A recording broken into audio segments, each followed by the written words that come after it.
When's the last time you bought a pair of headphones or IEMs under $35 and didn't hate them? For me, after trying out some of the highest of hi-fi earbuds, I've got to say that this value IEM actually impressed me, and it's not for the reason you might think.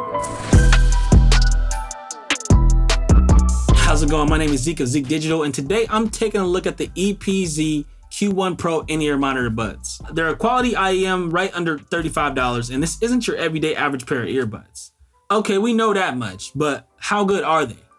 I'll walk you through it. Opening the packaging, the box is minimal for the most part, aside from the shiny blue text, dropping some hints to the design, as well as the frequency response chart. The creator of these IEMs is also an artist themselves, so I imagine they have an ear for decent sound. Taking off the patterned tissue paper, we have the IEMs, and they loop around like a little heart shape. That's interesting. So the cable we have on the Q1 Pros is aesthetic enough to not immediately switch it out. I believe they offer different versions of this IEM with varying ends for the cable, such as USB-C, and also one with a microphone for gaming use, I'd imagine. This IEM looks beautiful visually though. The design is a 3D printed resin, crafted into a shape that ergonomically fits into the average ear canal. And for the front face, it features a shiny Galaxy S color scheme and the usual 2-pin connectors. The ear nozzle on these is on the smaller side, but I tend to prefer that given the size of my ears.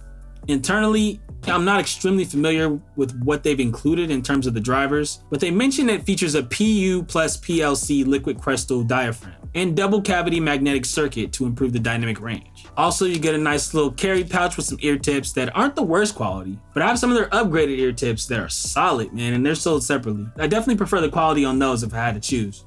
They're flexible and fit in my ears perfectly, and there's a good variety of sizes too. So let's talk sound. I like the high end on these in-ear monitors. It has a fair amount of clarity, and there aren't too many problems with the tuning in my opinion. I mean, it is a budget pair, but I'm pleasantly surprised with the performance.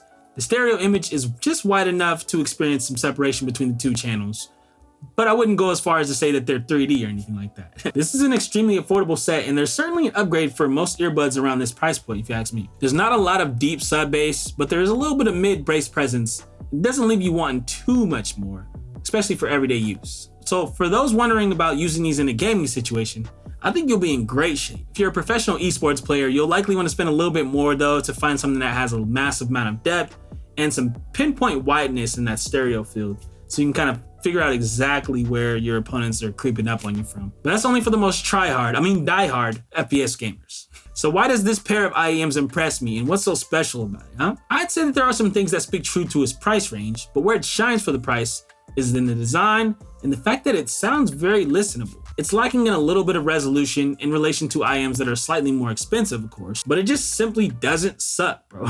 Like, these are not bad headphones at all. I've heard some buds, I've heard some IEMs that are like, you know, around $20, $40, $50 even, and I'm just like, I wouldn't spend money on this. I think for this price, you're not getting a bad set, especially for the price. Like, you're not really missing out on too much. With the amount of products that I have to review right now, I wouldn't even bother if it wasn't worth my time. And there could be a little bit more sub bass in my opinion, but it handled all the music that I threw at it.